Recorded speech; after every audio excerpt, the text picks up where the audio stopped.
Hello दोस्तों, आप सबको नमस्कार। आज हम करने जा रहे हैं कांग्रेस पार्ट 3। तो कांग्रेस पार्ट 3 में जो जो बचा हुआ उसको देखते हैं। यहाँ से पढ़ना है। इसके पहले वीडियो कांग्रेस 1, कांग्रेस 2 वाले वीडियो में कर चुके हैं। अब कांग्रेस 3 करेंगे। 1921 में अहमदाबाद का जब अधिवेशन हुआ तो उसके अध्यक्ष बने निर्वाचित अध्यक्ष थे चित्तरंजन दास। लेकिन चूंकि इनको जेल जाना पड़ा, जेल चले गए थे, तो कार्यकारी अध्यक्ष के तौर पे काम किया हकीम अजमल खां ने। जेल में रहते हुए पहली बार कोई व्यक्ति कांग्रेस का अध्यक्ष बना, जो कि चित्तरंजन दास थे, और कार्यकारी अध्यक्ष के रूप में हकीम अजमल खां को बनाया गया। मद्य निषेध, अस्पृश्यता उन्मूलन के लिए प्रस्ताव पारित किया गया इस अधिवेशन में। और अगर CR दास के बारे में देखें, चित्तरंजन दास के बारे में, तो इन्होंने गया 1922 में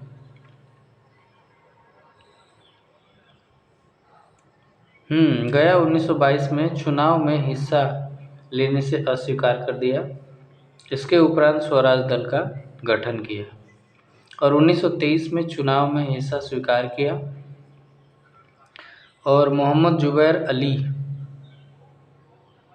जो कि काकीनाडा बंगाल में पड़ता है, मोहम्मद जुबैर अली 1923 में विशेष अधिवेशन जब हो रहा था, ये विशेष अधिवेशन मौलाना अबुल कलाम आज़ाद की वापसी में इन कांग्रेस, यानी 1923 में मौलाना अबुल कलाम आज़ाद की वापसी हुई 1923 में, जो बाहर हो गए थे। 1922 की बात करें तो 1922 गया बिहार, चित्तरंजन दास अध्यक्ष बने। इसमें मोंटेग्यू चेम्सफोर्ड सुधार के अनुशंसा के अनुसार चुनाव में भाग लेने का प्रस्ताव पेश किया कि हम चुनाव में भाग लेंगे, लेकिन प्रस्ताव अस्वीकार कर दिया गया। इस अधिवेशन के बाद चित्तरंजन दास और मोतीलाल नेहरू ने कांग्रेस से इस्तीफा दे दिया और इस्तीफा के बाद स्वराज दल, यानी कि 1923 में जनवरी महीने में स्वराज दल का गठन किया।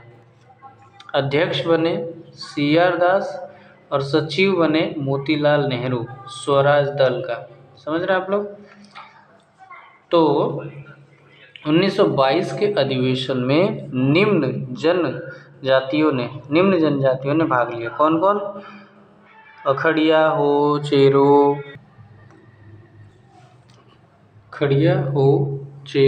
बैगा, होड़, संथाल, मुंडा, उरांव। संथाल, मुंडा, उरांव के बारे में बिहार में बहुत ज़्यादा क्वेश्चन आते हैं। और बैगा, मुर्मू, कोल इत्यादि जनजातियों ने भाग लिया। इन जनजातियों ने अधिवेशन में कांग्रेस के विचारों एवं आदर्शों को अपनाया। अब अगला देखें 1923 में विशेष अधिवेशन हुआ दिल्ली में। मौलाना अबुल कलाम आज़ाद इसके अध्यक्ष बनाए गए और सबसे युवा अध्यक्ष के रूप में बने थे। ये 35 साल की उम्र में कांग्रेस के अध्यक्ष बने। स्वराज पार्टी के सदस्य कांग्रेस में वापसी करें। उस समय नारा इन लोगों का थीम था कि जितने भी स्वराज पार्टी के लोग हैं वो सब कोई कांग्रेस में आके शामिल हो जाए। वापसी। तो जब वापसी करेंगे तो भाई इसका मतलब ये कि हमारे नेता हमारे अंदर वापस हो रहे हैं। और शामिल का मतलब तो अलग होता है ना, बाहरी लोग शामिल होते हैं। जब वार्षिक अधिवेशन हुआ 23 में, तो कहाँ पे हुआ था? काकीनाडा बंगाल में हुआ था और अध्यक्ष बने मोहम्मद अली जुबैर। पहली बार अखिल भारतीय स्वयंसेवक संघ संगठन का गठन हुआ। सदस्यों को चुनाव में हिस्सा लेने की इजाज़त मिली, यानी संगठन हुआ और इसके सदस्यों को, यहाँ पे इसके छूट गया ना, इसके सदस्यों को चुनाव में हिस्सा लेने की इजाज़त दी गई। अखिल भारतीय स्वयंसेवक संगठन, तो ये कब हुआ? काकीनाडा, बंगाल में 1923 में वार्षिक अधिवेशन। अध्यक्ष बने मोहम्मद अली जुबैर। इम्पोर्टेंट वाले यहाँ पे नोट्स किए गए हैं, उसी पर वही पढ़ रहे हैं जो इम्पोर्टेंट है बहुत। और जानते ही हैं 1924 में बेलगांव, कर्नाटक, जो कि महात्मा गांधी ओनली वन एक ही बार किए हैं, वही महात्मा गांधी आज तक एक बार कांग्रेस के अध्यक्ष किए हैं, और बेलगांव में हुआ था जो कि कर्नाटक में पड़ता है। इसमें INC Indian national Congress plus में मुस्लिम लीग तो अलग हो गए थे, जो 1916 में अलग हुए थे ना, 1916 में जुड़े थे, फिर बीच में अलग हो गए थे, देन फिर 1924 में हट गए, है ना। क्या हुआ? गांधी और दास समझौता इसी अधिवेशन के दौरान हस्ताक्षरित हुआ था, यानी गांधी दास, CR दास और गांधी के बीच में समझौता हुआ। कांग्रेस और मुस्लिम लीग पुनः अलग हो गए। कांग्रेस और मुस्लिम लीग पुनः अलग हो गए कब? ये हो गए 1924 में, जब गांधी जी का वो अध्यक्षता में कर्नाटक में बेलगांव में हो रहा था। 1925 की बात करें तो कानपुर में अधिवेशन हुआ और सरोजिनी नायडू ये प्रथम भारतीय महिला अध्यक्ष बनी 1925 में। जबकि आप जानते हैं जो प्रथम महिला अध्यक्ष जो बनी थी वो एनी बेसेंट थी। प्रथम महिला अगर पूछा जाए तो एनी बेसेंट, जो कि 1917 में बनी थी ना, आई थिंक ये 17 में, 1917 में। तो प्रथम भारतीय महिला अध्यक्ष बनी सरोजिनी नायडू। प्रथम भारतीय महिला अध्यक्ष सरोजिनी नायडू 1925 कानपुर सरोजिनी नायडू। प्रथम महिला अध्यक्ष एनी बेसेंट बनी थी। तो प्रथम भारतीय महिला और प्रथम महिला में डिफरेंस करना है। हिंदू को राष्ट्रभाषा के रूप में स्वीकार करने के लिए प्रस्ताव पारित किया गया। हिंदी को प्रस्ताव पारित करने के लिए स्वीकार किया गया। देन ध्वज वंदना पहली बार इसी अधिवेशन में गाया गया। विजयी विश्व तिरंगा प्यारा, जिसके राइटर हैं श्यामलाल गुप्ता। ध्वज वंदना, विजयी विश्व तिरंगा प्यारा, झंडा ऊंचा रहे हमारा, ये वाला। देन 1926 में गुवाहाटी श्रीनिवास अयंगर कांग्रेस के नेताओं को खादी वस्त्र पहनना अनिवार्य कर दिया। 1926 में गुवाहाटी में हुआ कांग्रेस अधिवेशन, उसके अध्यक्ष बने श्रीनिवास अयंगर। कांग्रेस के नेताओं को खादी वस्त्र पहनना अनिवार्य कर दिया गया। 1927 मद्रास, डॉक्टर M.A. अंसारी थे 1927 में अध्यक्ष बने, मद्रास में हो रहा था। साइमन कमीशन के विरोध का प्रस्ताव पारित किया गया था 1927 में, और साइमन वापस जाओ का जो नारा था वो लिखा था किसने? यूसुफ मेहर अली ने। यूसुफ मेहर अली ने लिखा था साइमन वापस जाओ का नारा। कांग्रेस ने पूर्व स्वाधीनता को अपना नया लक्ष्य घोषित किया था। उस समय कांग्रेस, यानी कि जब मद्रास में अधिवेशन हो रहा था 27 में, जब साइमन कमीशन का विरोध हो रहा था, उस समय कांग्रेस ने अपना पूर्ण स्वाधीनता 1929 की बात करें तो लाहौर, जवाहरलाल नेहरू, जो कि बहुत ही इम्पोर्टेंट है, ये तो बहुत सुपर इम्पोर्टेंट है। 1929 में लाहौर में जवाहरलाल नेहरू पूर्ण स्वराज की मांग की। इस समय पूर्ण स्वराज का प्रस्ताव पारित हुआ और 31 दिसंबर 1929 को रावी नदी के तट पर रात 12 बजे तिरंगा झंडा को फहराया गया, और 26 जनवरी 1930 को पूर्ण स्वराज दिवस के रूप में मनाया गया।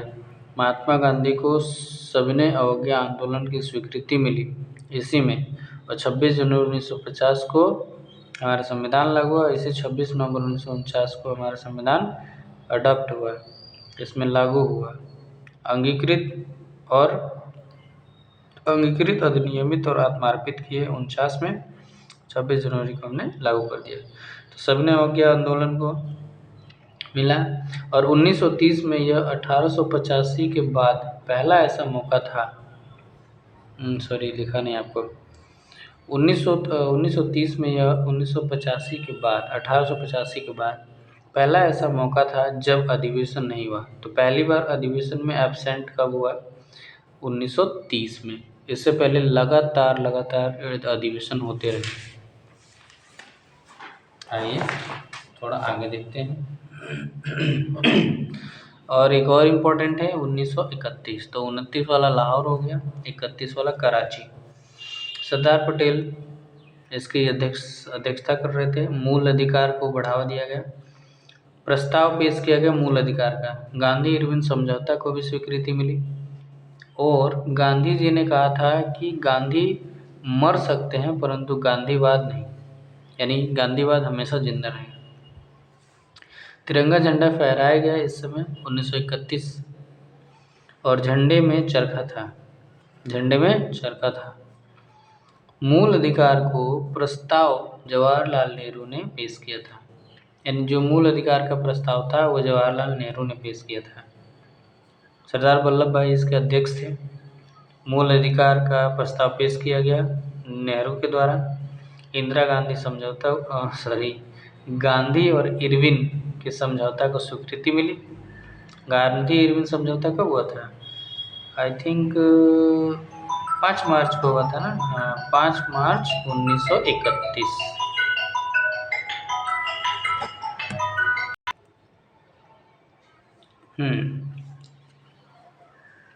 तिरंगा झंडा फहराया गया। मूल अधिकार का प्रस्ताव यहाँ पे हुआ और जवाहरलाल नेहरू ने प्रस्तुत किया था। कराची अधिवेशन था। सरदार वल्लभ भाई पटेल, मूल अधिकार जवाहरलाल नेहरू। गांधी इरविन समझौता को स्वीकृति मिली और गांधी इरविन समझौता हुआ था 5 मार्च 1931 में।